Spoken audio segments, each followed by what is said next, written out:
হচ্ছে অরিজিনাল প্রসাদ আর মহাপ্রসাদ। সবাইকে এখান থেকে একটু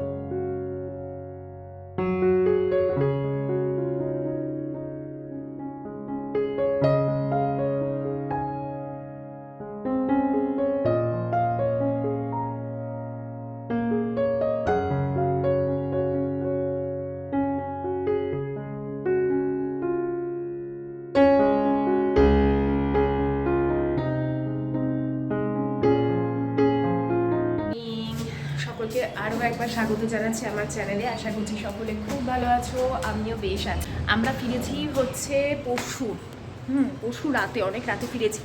আর বুঝতেই পারছো ফেরার পরে কি হয়, কাঁচা ধোয়া সমস্ত মেলে পুরো ছাদ ভর্তি করে 2 প্লট কালকে কেচেছি। তো ওই জন্য কালকে কোনো ব্লগ শ্যুট করিনি। মুখ চোখ একদম ড্রাই হয়ে গেছে, একদম ডিহাইড্রেট হয়ে গেছি আমি কেন, আমরা সবাই। তো মোটামুটি প্রসাদ টসাদ যা দেওয়ার সকলকে দিয়ে দিয়েছি। আমাকে অনেকেই তো জিজ্ঞেস করো যে কী এনেছো সকলের জন্য। আমি সকলের জন্য আলাদা আলাদা আলাদা আলাদা জিনিস এনেছি। মানে প্রসাদ খাজা তো ওগুলো আলাদা কিনতেই হয়, প্রসাদ তো দিই, তার সাথে আলাদা খাজা কিনতে হয়। আচ্ছা, আমার ছেলের বন্ধুদের জন্য কিছু নিতে হয়, তার সাথে প্রসাদ দিই। তা ওদের জন্য এই ম্যাগনেট ছোটোগুলো কিনেছি, বড়গুলো ওরা যখন গেছিলো আমার জন্য এনেছে। আমি ছোটো ছোটো খুব সুন্দর, দেখাবো তোমাদের পরে, ওটা চান ধান করে তারপর দেখাবো। আপাতত ওই যেগুলো আমার শাশুড়ি ওদের জন্য এনেছি, ওই যে ওখানকার চাদর পাওয়া যায় না, এই দেখো এই ধরনের যে কটকি চাদর যেগুলো, সেগুলো নিয়ে এসেছি। পাহাড় থেকেও চাদর নিয়ে এসেছিলাম, মানে এটাই ভালো লাগছে। বাট গামছা ওখানকার প্রচুর, কাউকে গামছা দিতে ইচ্ছে করে। আর শাড়ি ছিল, কিন্তু শাড়ি কেমন হবে না হবে ওখানটা আমি বুঝতেও পারছিলাম না যে অরিজিনাল কটকি দেখাচ্ছে কিনা। দাম তো বলছে হিউজ, কিন্তু অরিজিনাল কটকি কিনা সেটাও বুঝতে পারছিলাম না। আর আমাদের নিজেদের জন্য ব্যবহারের জন্য এই যে মাছি গামছা বলে যেটা, মাছি গামছা নিয়ে এসেছি। আর আয়ুষ্মানের জন্য একটা এরকম ফতুয়া টাইপের এটা কিনেছি লাল রঙের। আর এই সবার জন্য এই চাদর আরও আছে, সবার জন্য একটা করে। মামামের শ্বশুরবাড়িতে, তারপরে আমার শাশুড়ি যা ওদের জন্য, আর আমার বন্ধু আছে শর্মিষ্ঠা, ওর বাচ্চার জন্য নিয়ে এসছে গিফট। হ্যাঁ, তারপরে হচ্ছে মানে টুকটাক যাদের যাদের কথা আমার মাথায়, রীতাদি বলেছিল, রীতাদির ছেলে না খুব হনুমানজির ভক্ত, ঘরে পুজো টুজো করে। তো রীতাদির ছেলের জন্য ধুতি নিয়ে আসতে, অরেঞ্জ কালারের। তো ওই ধুতি আর ওপরে যে পরে যেটা, ওটা কালকেই আমি দিয়ে দিয়েছি, কালকে মঙ্গলবার ছিল, ওকে কালকেই দিয়ে দিয়েছি। রীতাদির প্রসাদটা কিন্তু দেওয়া হয়নি, প্রসাদ অল্প করে নিয়ে নিও। চলো তোমাদের একটু প্রসাদ দর্শন করিয়ে দিই। এই হচ্ছে অরিজিনাল প্রসাদ আর মহাপ্রসাদ, সবাইকে এখান থেকে একটু করে দেওয়া হচ্ছে। আর এই দিকে হচ্ছে যে খাজা কিনে আনা হয়, এবার সবাইকে মিলিয়ে মিশিয়ে সবটা দিচ্ছি, বুঝতে পেরেছ? তো এই এখন মামামের শ্বশুরবাড়ির জন্য প্রসাদ আর খাজা আলাদা আলাদাভাবে কৌটো করে নিলাম। আর ওই চাদর নিয়ে এসছি, এই গিফট। আর আরও নিয়ে এসেছি ম্যাগনেট, বড়ও নিয়ে এসেছি। তারপরে জগন্নাথ দেবের ছবি নিয়েছি, ওর অফিসে যে কাজ করে যে ছেলেটি, মানে যে স্টাফ, তার জন্য তাকে দেওয়া হয়েছে। সচিনের জন্য ছবি আর প্রসাদ দেওয়া হয়েছে। রমেশ বলে বন্ধু আছে, তাকে দেওয়া, বন্ধু কম ভাই, তাকে দেওয়া হয়েছে। এগুলো সব হয়ে গেছে কালকের দেওয়া থোয়া। এখন যেগুলো বাকি আছে ভাবলাম ব্লগটা শ্যুট করি, নাহলে এরপর ব্লগ শুরুও করা হয় না, দেরি হয়ে যায়। মা এই জাস্ট বেরিয়ে গেল, মা আজকে চলে গেল বাড়িতে। তার কারণ আমার দিদিরা যাচ্ছে হচ্ছে ত্রিপুরায়, তো সেখানে যার জন্য মাকে বাড়িতে থাকতে হবে। আর এই হচ্ছে ব্যাপার আপাতত। এটা কার জন্য নিচ্ছ? এটাতে পাখি, আচ্ছা। আর রিতাদির জন্য একটু দিয়ে দিয়ে। তো আমাদের বাড়ির কয়েকজনের জন্যই আর কি ওই চাল মাপার যে কৌটো থাকে না, আমার মনে হয়েছে এটা দেখে চাল মাপার কোনকে, তো বাড়ির কয়েকজনের জন্যই নিয়েছিলাম। এরপরে ব্রেকফাস্ট বানালাম হচ্ছে পাস্তা। তো এখানে অল্প করে বাটার দিয়ে নিয়েছি। আর তোমরা তো জানোই মেডিসানোর পাস্তালিশিয়াস এলবো পাস্তা, যেটা 100% রুম হুইট দিয়ে তৈরি, যেটা একদিকে হেলদি এবং টেস্টি, হাই প্রোটিন। যাদের কোলেস্ট্রল আছে তারাও কিন্তু একদম নির্ভয় খেতে পারে, যেহেতু ময়দাবিহীন, তার ফলে ওয়েট লসের জন্য কিন্তু এটা খাওয়া যেতে পারে। আমি সমস্ত সবজি দিয়ে এই পাস্তাটা মাঝে মধ্যেই বাড়িতে যে যদি কোনো গেস্ট আসে তাকেও বানিয়ে দিই, আমার ছেলেকে তো প্রায়ই বানিয়ে দিই, আমি নিজেও খাই, হাজব্যান্ডের টিফিনেও কিন্তু বানিয়ে দিই। আমি সমস্ত রকম সবজি দেখলে ব্রকলি দিলাম, এমনিতে তো বাচ্চারা সবজি খেতে চায় না, তো পাস্তা এভাবে বানিয়ে দিলে কিন্তু বাচ্চারা ভীষণ ভালোভাবে খেয়ে নেবে। সামান্য পিৎজা সিজনিং, গোলমরিচের গুঁড়ো, অল্প টমেটো সস দিয়ে এটাকে ভালো করে টস করে দিলেই কিন্তু ভীষণ সুস্বাদু লাগে। তোমরা যদি এই পাস্তাটা কিনতে চাও আমি ডেসক্রিপশন বক্সে লিঙ্ক দিয়ে দিচ্ছি, অবশ্যই ট্রাই করতে পারো। ওদেরকে ব্রেকফাস্ট দেওয়ার পর আমি এখানে স্নান করে নিয়েছি, আজকে ভালো করে শ্যাম্পু করলাম, যেহেতু ওয়েডনেসডে ছিল, ওয়েডনেসডে করে আমি শ্যাম্পু তো করি তোমরা জানো, মানে সানডে করি আর ওয়েডনেসডে করি, এই দুটো দিন করো। যাদের চুল পড়ার সমস্যা হচ্ছে তারা কিন্তু ভালোভাবে শ্যাম্পুটা করো, কারণ আমাদের স্ক্যাল্পে না অনেক ধরনের ময়লা জমা হয়, ফলে ফাঙ্গাল ইনফেকশন হয়, খুশকি হয়, যেটা আমরা অনেক সময় কিন্তু খালি চোখে দেখতে পাই না, তার ফলে কিন্তু চুল পড়ার সমস্যা বাড়ে। আমাকে ছোটোবেলা অনেকেই বলতো তুই এত শ্যাম্পু করিস তো চুল নষ্ট হয়ে যাবে, চুল পড়ে যাবে, কিন্তু তা হয় না, এটা খুব ভুল ধারণা, শ্যাম্পু করলে চুল পড়ে যায়। শ্যাম্পু হচ্ছে এমন একটা জিনিস যেটা আমাদের স্ক্যাল্পকে পরিষ্কার পরিচ্ছন্ন রাখছে, অবশ্যই সেটা বুঝে শুনে অ্যাপ্লাই করতে হবে যে তোমার চুলের জন্য কোনটা পারফেক্ট। আমি যেমন নর্মাল স্যাশি ইউজ করি, সানসিল্ক পিঙ্কটা আমার খুব ভালো যায়, তো ওটাই এখন ব্যবহার করছি। আর তার সাথে সাথে আমি যে কোনো একটা কন্ডিশনার দিয়ে চুলটা ভালো করে ধুয়ে নিই, তারপরে সিরাম থাকলে ইউজ করলাম, না থাকলেও অসুবিধা নেই। আর ওই যে আমার তো এমনিতে তো সারা বছর অয়েলি স্কিন থাকলেও শীতকালে কিন্তু এই জেলটা কাজে দেয় না, তাই আমি কি করি ওই নিভিয়া সফট যেটা আছে সামান্য নিয়ে নিই, ওই জেলের সাথে আমি এসেনশিয়াল সোলসের যে টি ট্রি জেল তার সাথে ওটাকে মেখে নিই, ফলে স্কিনটা ভীষণ গ্লো করে। আর এখন এমনিতেই আমি ভীষণ ডিহাইড্রেট হয়ে গেছি, তোমরা হয়তো আমার স্কিন দেখে বুঝতেই পারছো, বাড়িতে আসার পর তো আমার মারাত্মক শরীর খারাপ হয়ে গেছিলো, এখন আস্তে আস্তে একটু বেটার হচ্ছি। তো স্কিনটা তো অবশ্যই যত্ন করেই নিলাম, আর তার সাথে সাথে একটু লিপ বামও অ্যাপ্লাই করলাম, কারণ ভীষণ ঠোঁটটা ড্রাই হচ্ছিল। চলো এখন দেখাই তোমাদের কি কি রান্না করলাম আমি আজকের। খুব বেশি কিছু রান্না আমায় করতে হয়নি, কারণ কালকে না লোটে মাছ মা করেছিল, মা তো আজকে সকালে চলে গেছে বলেছি মনে হয় তোমাদের, তো মা লোটে মাছ করেছিল, কিছু অল্প একটু লোটে মাছ আছে। এটা হচ্ছে বেগুন ভাজা করেছিলাম, যেহেতু আজকে বুধবার, আমরা তো শনি মঙ্গলবার ছাড়া বেগুন পোড়া খাই না, মঙ্গলবারও আমার হয় না, তো শনিবারই শুধু হয়। তো এই বেগুন ভাজা করে তার মধ্যে কাঁচা পেঁয়াজ, কাঁচা লঙ্কা আর তোমার ধনে পাতা দিয়ে ভালো করে মেখেছি। এই হচ্ছে বেগুন দিয়ে মেথি শাক, অল্প একটু মেথি শাক ছিল সেটা। এই হচ্ছে উচ্ছে কুমড়ো আলু মাখা, এগুলো আজকের করেছি।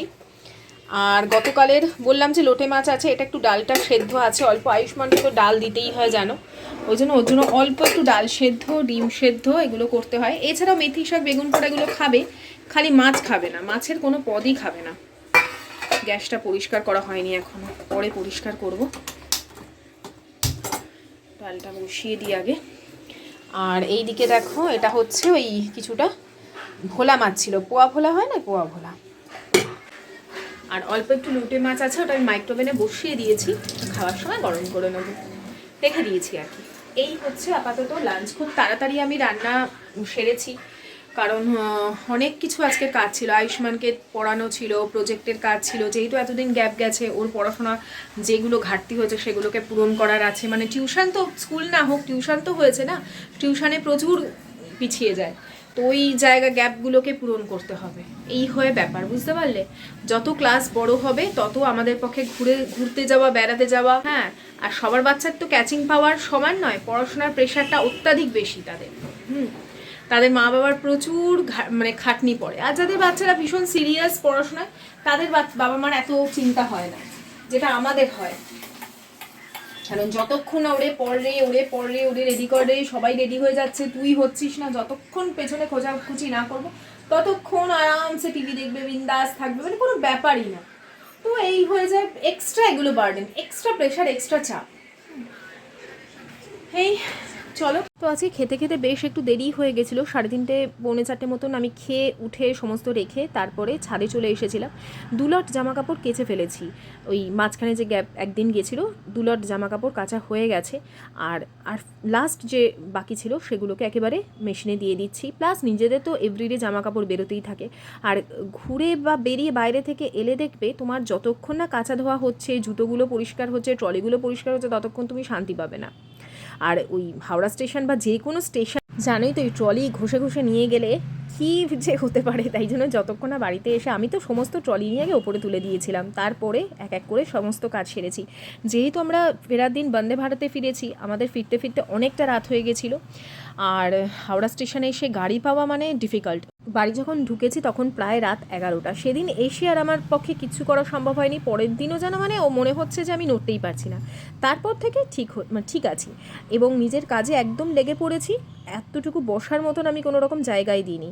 আর সত্যি বলবো, বাইরে থেকে বেরিয়ে এসে একটা আলাদা এনার্জি দেখবে কাজ করে। ওই জন্যই কিন্তু আমাদের ঘুরতে যাওয়ার মাহাত্ম্যটা আমরা বুঝতে পারি।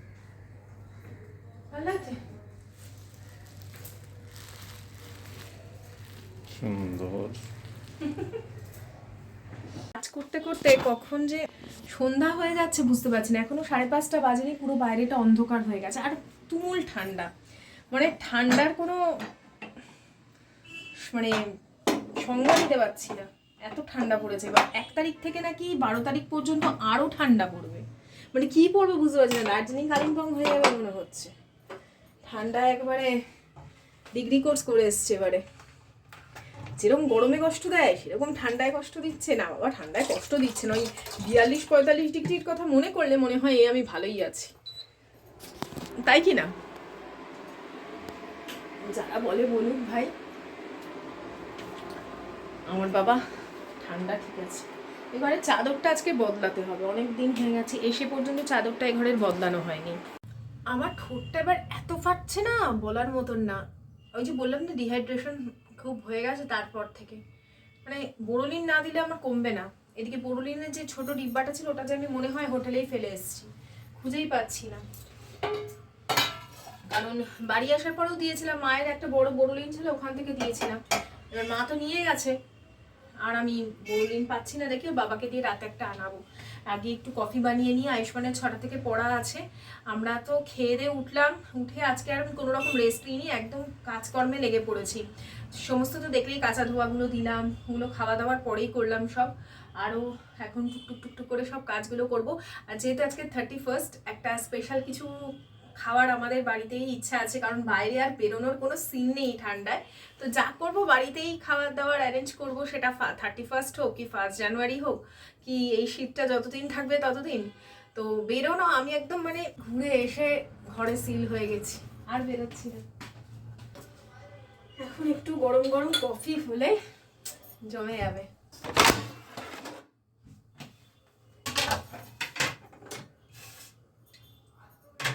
কোথাও থেকে বেরিয়ে এসে না বাড়ির মাহাত্ম্যটা বোঝা যায়, নিজের সংসারের মানে মাহাত্ম্যটা বোঝা যায় না। এটা আমার জায়গা, এখানে আমি যা ইচ্ছা তাই কমফোর্টেবলভাবে করতে পারি, সব কিছু হাতের কাছে পেতে পারি। তো বাড়ি এসে না তখন নিজের জায়গাটা সুন্দর করে গোছাতে ইচ্ছে করে। বাবা কি ঠান্ডা লেগেছে, কি ঠান্ডাটাই এর লেগেছে রে বাবা। যে জীবনে চটি পড়তে চায় না, সে বলছে বাথরুমের সামনে একটা চটি দেখো না, মোজা পড়ে আছে, মোজাটা খুলে বাথরুমে যেতে হবে। যে পায়ে কোনো সময় চটি রাখতে চায় না, চটিটা দাও। তাই এটা কাপড়ের চটি, এটা বাথরুমে যাওয়ার চটি না।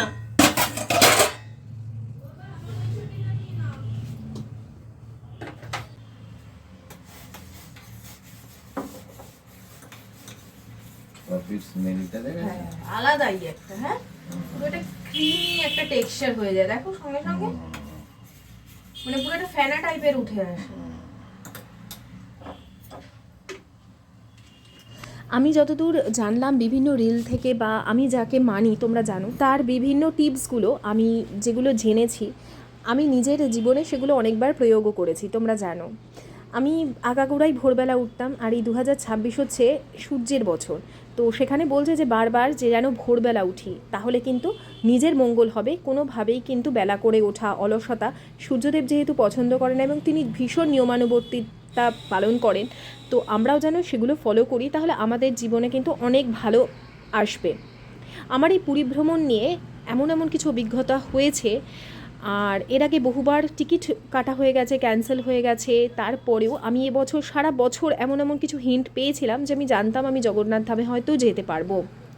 তো এই থেকে আমার বিশ্বাস হয়েছে যে সব কিছু কিন্তু এই যারা অবিশ্বাস করে না, সেগুলো কিন্তু ঠিক নয়। আমরা যদি সেই জিনিসগুলো পালন করি, আমাদের জীবন বদলে যেতে বাধ্য। আমি নিজেকে দিয়ে সেই প্রমাণ পেয়েছি বহুবার। তো এই যে 2026 পড়লো, অবশ্যই যেন আমরা নিজেদের জীবনটাকে সুন্দর করবার জন্য এই ছোট ছোট জিনিসগুলো মেনে চলি। कलाकारं व्यक्तं चराचरं तत्पदं दर्शितं तस्मै गुरवे नमो अज्ञानोऽतिपिरान्धुष्य ज्ञानोऽञ्जनो शलाकया चक्षुरुन्मिलितं जरकल्चरे और झड़े मेवा मोदक को भोग लगे संत करे सेवा दीनन की लाज रखो शंभु सुत बारी कामना को पूरा करो जग बलिहारी सिद्धिदाता गणेश कटसगर क्लेश सदा भवानी दायिनी गौरी पुत्र गणेश पांच देव रक्षा करे ब्रह्म विष्णु महेश महालक्ष्मी नमस्तु भंग शेश्वरी हरिप्रिय नमस्तु भंग दयानी हे जय श्री कृष्ण करुणा सिंधु दीनबंधु जगतपते गोपेश गोपिकांत राधा कांत नमस्तुते।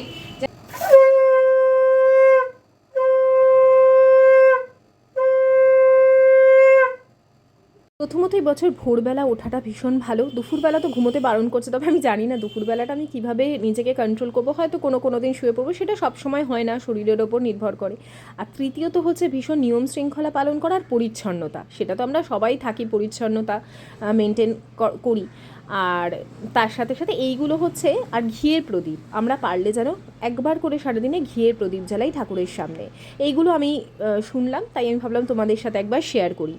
আমি তো করব, পারলে তোমরাও করো। আর আমি আয়ুষ্মানকে এই সময় পড়া থেকে আনতে যাচ্ছিলাম, ওর বন্ধুদের জন্য না এই যে ছোটো ছোটো ম্যাগনেটগুলো কিনেছি, তো ভাবলাম ঠাকুরের প্রসাদটাও নিয়ে নিই আর এই ম্যাগনেটগুলোও দেবো, তোমাদের দেখালাম আর কি। আর বাড়ি এসে তারপরে আমি না ওই চিকেনটাকে ভালো করে ধুয়ে ফ্রিজে রেখে দিয়ে গেছিলাম, সেটা আমি ওই সকালবেলাই করে রেখেছিলাম। এখানে এটা হচ্ছে ওই জল ঝরানো টক দই বা হাঙ্কার্ড যেটাকে বলে। আজকে আমি একদম সফট জুসি রেশমি কাবাব বানাবো। যেহেতু আগামীকাল 1 জানুয়ারি 31 নাইটটা আমরা কোথাও না কোথাও বরাবর পার্টি করি, এবারে কিচ্ছু রাখিনি, এবারে নিজেদের ফ্যামিলি নিয়ে ভালোভাবে এনজয় করব, খাওয়া দাওয়া করব, এটাই প্ল্যান ছিল।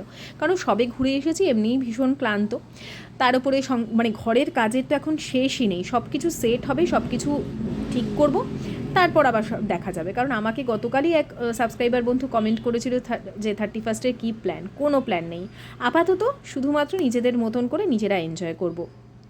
আর এখানে কি দিলাম বলো তো, টক দই দিলাম, আদা রসুন কাঁচা লঙ্কা বাটা দিলাম, আর এখানে হচ্ছে 2টো চিজ কিউব আমি গ্রেট করে দিচ্ছি। 2টো লাগবে না, 1.5টা দিলেই হবে, মানে 1.5খানা দিয়েছি আর কি। এগুলোকে গ্রেট করে নিয়েছি, তোমরা চাইলে মিক্সিতে একটু সামান্য দুধ দিয়ে পেস্ট করতে পারো, আমি আর দুধ ব্যবহার করলাম না। এখন এই যে একটুখানি ব্লার হচ্ছে, আমি আসলে খেয়াল করিনি ক্যামেরাটা যে এরম হচ্ছিল, তোমরা একটু ম্যানেজ করে নাও। খুব ভালো করে মশলাটা মিশিয়ে নিয়েছিলাম, সামান্য নুন দিয়েছিলাম, ব্যাস, আর কিছু না। ওটা কিন্তু ফার্স্ট ম্যারিনেশন। জল ঝরানো টক দই, তার সাথে 1.5খানা চিজ কিউব, আদা রসুন কাঁচা লঙ্কা বাটা, সামান্য নুন দিয়ে চিকেনটাকে মাখিয়ে রেখেছি। এখন কিন্তু পরিমাণ মতো নুন দিইনি, তাহলে জল ছেড়ে যাবে। বেশ কিছুক্ষণ আমি এদিকে ম্যারিনেশন রেখেছিলাম, তারপরে এদিকে আমি একটা মশলা বানাবো, যেটা হচ্ছে সেকেন্ড ম্যারিনেশন। এটা হচ্ছে শামরিচ, বেশ অনেকগুলো দানাই নিলাম দেখলে। এর সাথে গোলমরিচও দেবো, তাতে ফ্লেভার ভালো হয়। অনেকে গোলমরিচটা অ্যাভয়েড করে, শামরিচ দেয়। এটাকে গুঁড়ো করে নিচ্ছি হামানদিস্তা দিয়ে। আমার 2টো হামানদিস্তা আছে, একটা পাথরের আর একটা হচ্ছে অ্যালুমিনিয়ামেরটা বহু পুরনো, ওই ছোট রান্নাঘর থেকে। আর এইটা না বেশ ভালো, এটা ওই শিলনোড়ার কাজ করে জানো।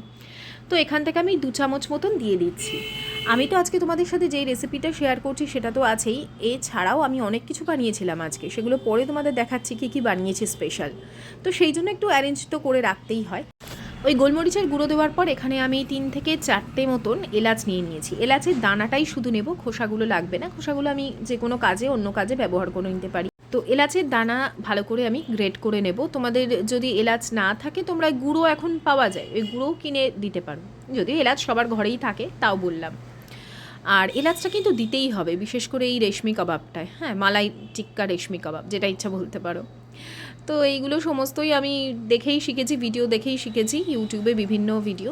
আচ্ছা, এখানে আমি দিচ্ছি, আমার কাছে অল্প ছিল জায়ফলটাই ক্রাশ করে এটার সাহায্যে দিয়ে দিলাম।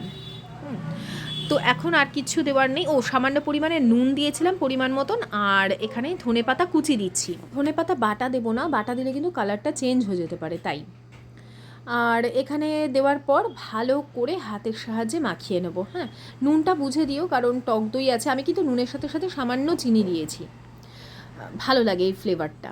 খুব ভালো করে এখন মাখিয়ে নেব। আমি খুব বেশি ম্যারিনেশনের টাইম পাইনি, তোমরা চাইলে এটা ওভারনাইট রেখে দিতে পারো, ভীষণ সফট জুসি হবে। আর একটা কথা বলি, আমি চিকেনের ব্রেস্টের পিস নিয়ে নিই, আমি থাইয়ের পিস নিয়েছি বোনলেস করে, যেটাতে আরও সফট অ্যান্ড জুসি হয়। তোমরা দোকানে যদি বলো থাইয়ের পিস থেকে করে দিতে, বোনলেস করে দেবে। ব্যাস হয়ে গেছে। আমি সামান্য পরিমাণে বেসন দিলাম একটু বাইন্ডিংয়ের জন্য, অপশনাল। এরপর এখানে গরম মশলার গুঁড়ো দিয়েছি, গরম মশলাটা না দিলেও চলে। এরপর আমি ননস্টিকের তাওয়াতে নিয়ে নিয়েছি কিছুটা সাদা তেল, ব্যাস এইটুকুই তেল লাগবে। আর কিন্তু তোমার কোনো রকম তেলের ব্যাপার নেই, কারণ ওই মালাই আছে, মানে ফ্রেশ ক্রিম দিয়েছিলাম আমি, মনে হয় ওটা ইয়ে করে দিয়েছি, ওই দইয়ের সাথেই ফ্রেশ ক্রিম দিয়ে দিয়েছিলাম। ফ্রেশ ক্রিম তার সাথে আছে হচ্ছে চিজ, এগুলো থেকে যথেষ্ট তেল বেরিয়ে যায়। এরপরে প্রথম দিকে 5 মিনিট মতন রেখেছি, আর দ্বিতীয় দিকে আমি কিন্তু 3 থেকে 4 মিনিট ঢেকে রেখেছি। তাতে কিছুটা জল বেরোবে, কোনো অসুবিধা নেই। তবে তাওয়া এটা মানে ফ্লেমটাকে কমই রেখো, কারণ আমি দেখেছি, আমি বিভিন্ন ভিডিও দেখে তো রান্না শিখতাম, তারা বলতো হাই ফ্লেমে রাখতে। হাই ফ্লেমে রাখলে কিন্তু পুড়ে যায়। এবার আমাদের দেখো, আমরা তো আর জিনিস নষ্ট করতে পারবো না, আমাদের ওটাই খেতে হবে, তাই আমি বলবো যে ফ্লেমটা কম রেখে। তোমাদের সাথে আগেও শেয়ার করেছিলাম ওই ঘরে থাকতে যে কোন কর্নফ্লাওয়ারটা ব্যবহার করি। এই দেখো, আমার অনেক বন্ধুদের মুখস্থও আছে, আমি ভুলে গেছিলাম, সে মনে করিয়েছিলাম। এই যে ময়ূর, এটা আশিস আবার নিয়ে এলো। মাঝখানে আমি হোল ফার্মে নিয়েছিলাম, এখন আর পাওয়া যাচ্ছে না। যদি ওটা 501 কেজি না, 1 কেজি। এটা কত দাম নিয়েছে? 75 টাকা 1 কেজি। আর এটা খুব ব্র্যান্ডেড, মানে এটা খুব রেস্টুরেন্ট বলো বা ওই ছোটোখাটো যে দোকানগুলো হয় না, সব এই কর্নফ্লাওয়ারই ব্যবহার করে। এই যে কাকুর দোকান থেকে নিই, তিনি মানে হোলসেলার, তার কাছ থেকে নিই। রেস্টুরেন্ট যাদের আছে, রেস্টুরেন্ট ছোটখাটো খাবার দোকান, অনেকটা সাশ্রয়ও হয় আমার, আর অনেকদিন চলেও যায়, অনেক দিন চলে যায়। তো দেখো কতটা তেল বেরিয়ে গেছে। আর ভীষণ জুসি হয়েছিল। তোমরা বাড়িতে অবশ্যই ট্রাই করে আমাকে জানিও তোমাদের বাড়িতে সকলের কেমন লাগলো। তো ব্যাস, এরপরে কিন্তু আরও একটা জাস্ট মানে করার আছে, সেটা আমি তোমাদের দেখিয়ে দিচ্ছি। আপাতত এগুলোকে আমি তুলে রাখি। আর বাকি যে মালাই বা ওই যে গ্রেভিটা ছিল, সেটাতে আমি পেঁয়াজ ক্যাপসিকাম দিয়ে ভালো করে মাখিয়ে, তা যেটুকু তেল থাকে তার মধ্যেটাকে অল্প পরিমাণে গোলমরিচের গুঁড়ো, অল্প ওই পিৎজা সিজনিং দিয়ে ভাজা ভাজা করে, যখন এটা একটুখানি নরম নরম ক্রাঞ্চি ক্রাঞ্চি থাকে, তার মধ্যে আবার ওই চিকেনটা দিয়ে ভালো করে মাখিয়ে মুখিয়ে টস করে নিই।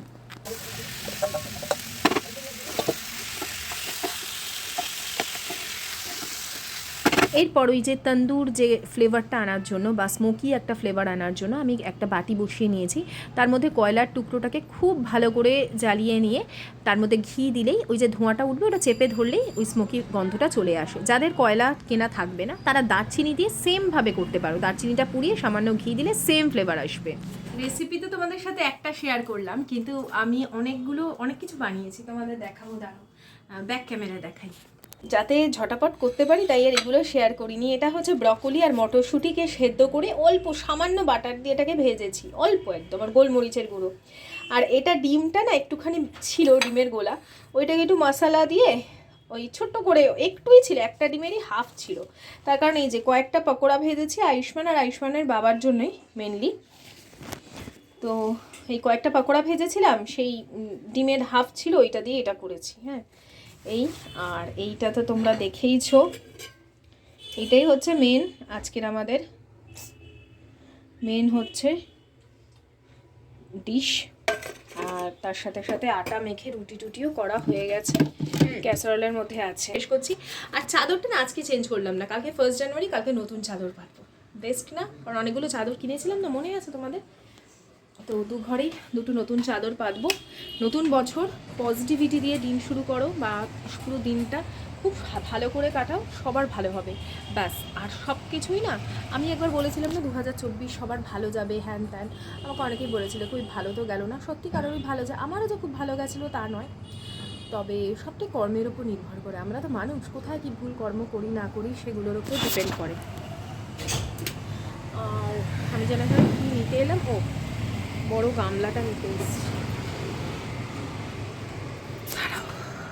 এখানে নেই, মনে হয় কিচেনেই আছে।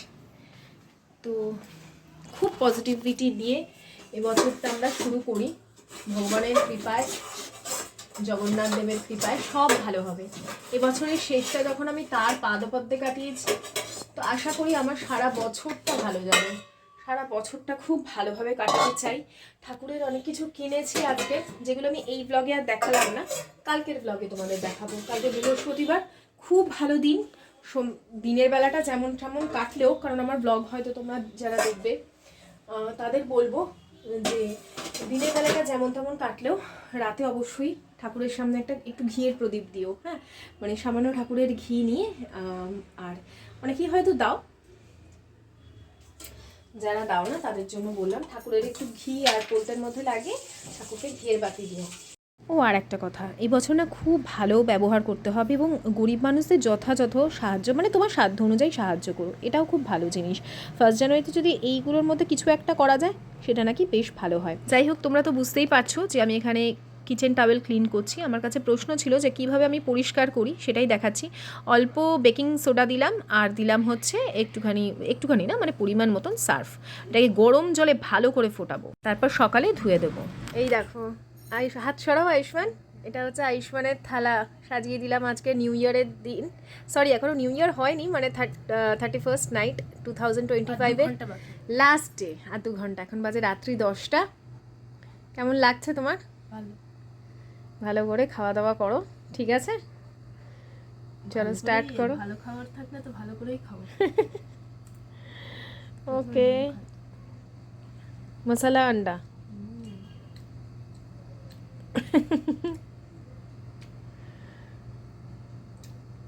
দেখ, তোকে আমি বাফেট খাইয়ে দিলাম।